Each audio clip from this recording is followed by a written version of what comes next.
Hello. Welcome to Storytelling the Heroine's Journey. I'm Kate Farrell, your host and guide, as we explore the hidden terrain of the heroine's unique quest, how it can empower your life. As a lifelong storyteller, I discovered that the age-old foundational folk and fairy tales and myths of the heroine's journey had survived for millennia by word of mouth, mostly from matriarchal cultures. In the last episode, we followed the heroine as she journeyed into the treacherous forest, and we discovered her archetypal heroic tasks, one she must accomplish, do or die. Baba Yaga challenged Vasilisa into sorting grains and seeds by a deadline impossible to do. In this episode, we will meet an even more ancient heroine in a Greek myth, a mortal maid named Psyche, who is challenged by the goddess Aphrodite to complete 4 impossible tasks. You might be surprised that the first task is similar to the one given by Baba Yaga. As you listen to this much abbreviated version of the myth, Psyche and Eros, consider the meaning of the first 2 tasks that Psyche is given.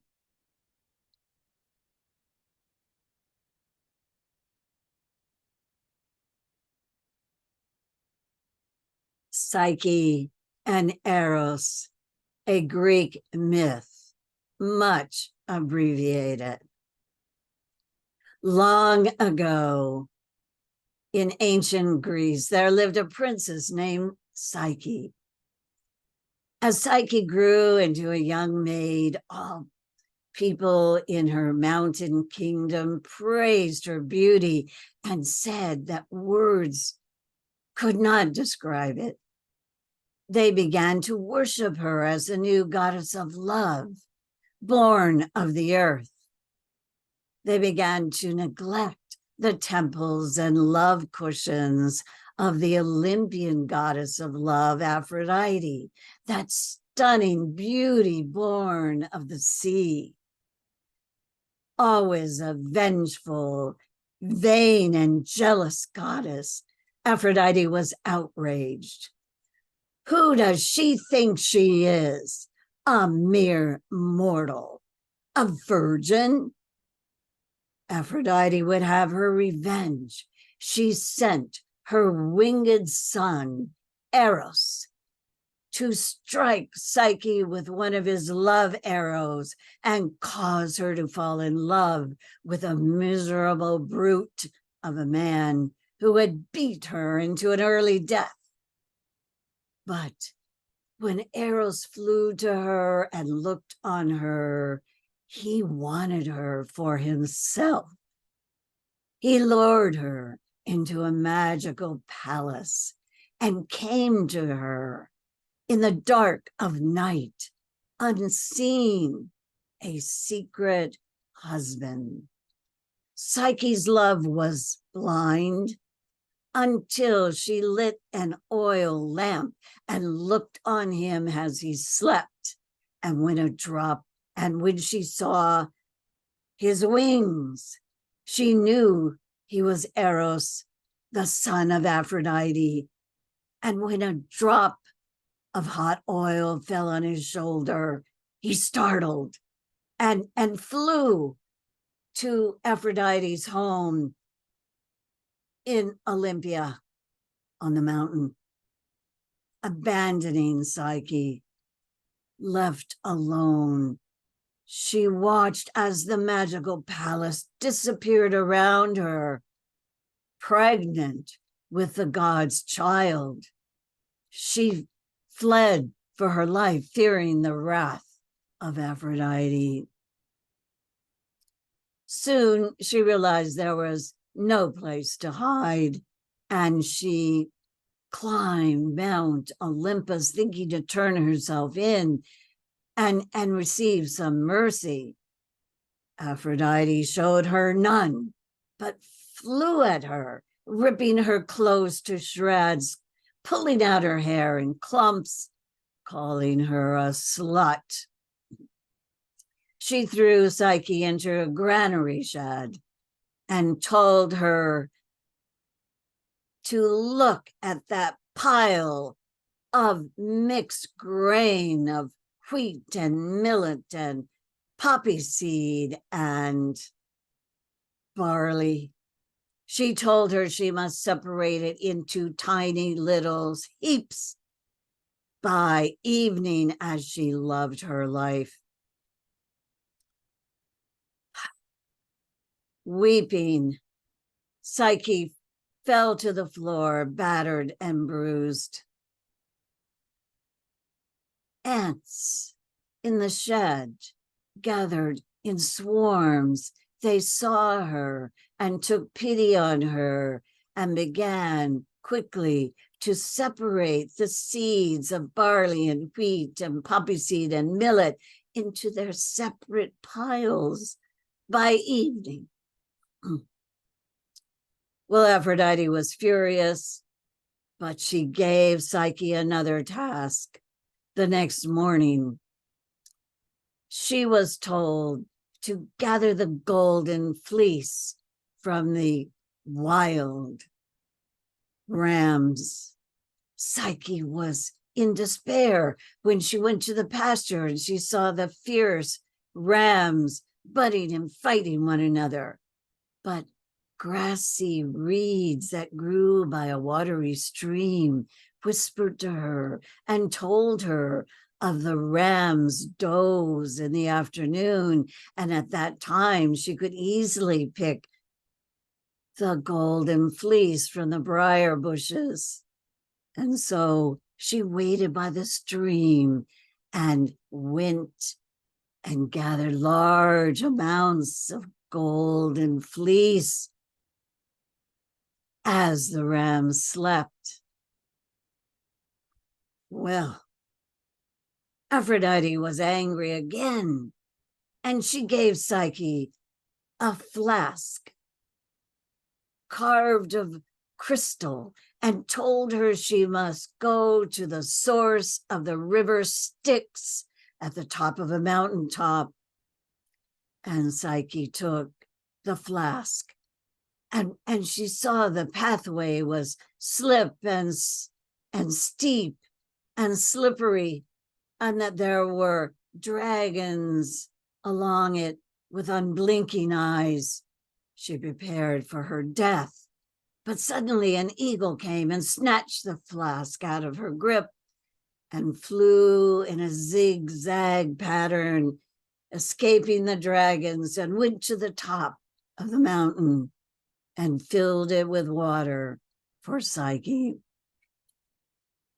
Aphrodite called her a witch and demanded that she go down and descend into the underworld, the dreaded place of the dead, and obtain a portion of beauty from Persephone, the queen of the dead, with advice from a tower. Psyche succeeded and married Eros, and then took her place on Olympus with the archetypal goddesses of Demeter, Hera, Persephone, and Aphrodite. She soon gave birth to a beautiful baby girl whom she named Bliss. And at the end, Psyche is always pictured with the delicate wings of a butterfly. Transformation was Psyche's quest.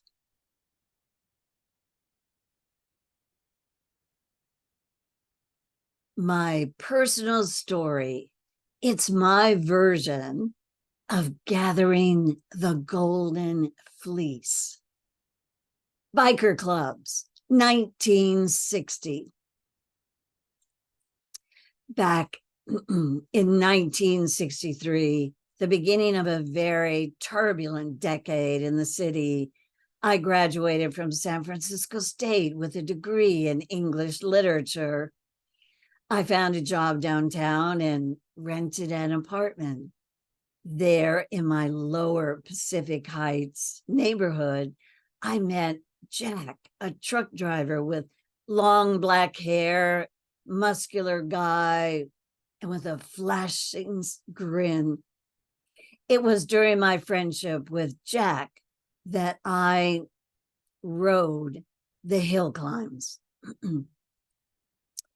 On some weekends, I'd ride on the back of Jack's Harley Davidson, and we'd go over the Bay Bridge to the illegal Oakland hill climbs, and we joined the chaos of the bikers who were revving up the trails up the hill and then speeding down in a zigzag chaos, barely missing each other.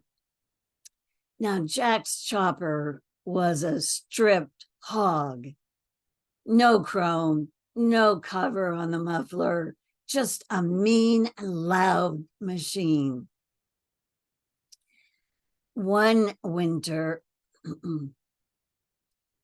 afternoon, when we were returning from the hill climbs going over the Bay Bridge, I was on the back of the Harley of the hog, and Jack was going in and out of lanes, going fast, and I was hanging on. The wind was blowing through my hair and my thin jacket.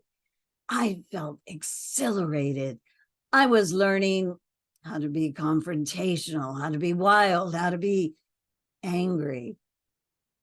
You know, when we were on the hill climbs, we were competing with the other gangs who were riding the hills. There were the Hells Angels with their logo on the jacket, with the death head, and the Gypsy Jokers who had the skull on their jacket. It was a grisly group, but I always felt safe. But that day, when Jack got to the top of a hill, it was slick pavement, his bike faltered, and it fell, trapping me underneath and burned my calf on the hot, exposed exhaust pipe. Jack treated it at my apartment with a slab of butter, and the next day he took me to a shop and bought me a pair of tall black motorcycle boots. Wearing those boots, I felt I could take on the world, face it, and anyone who deny me.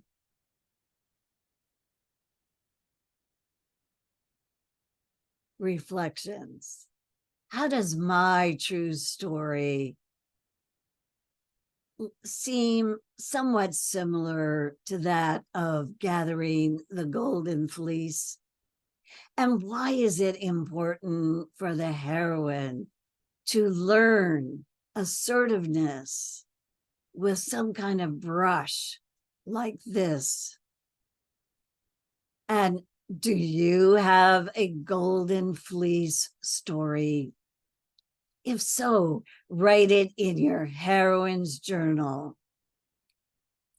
Thank you so much for listening to the myth of Psyche and Eros.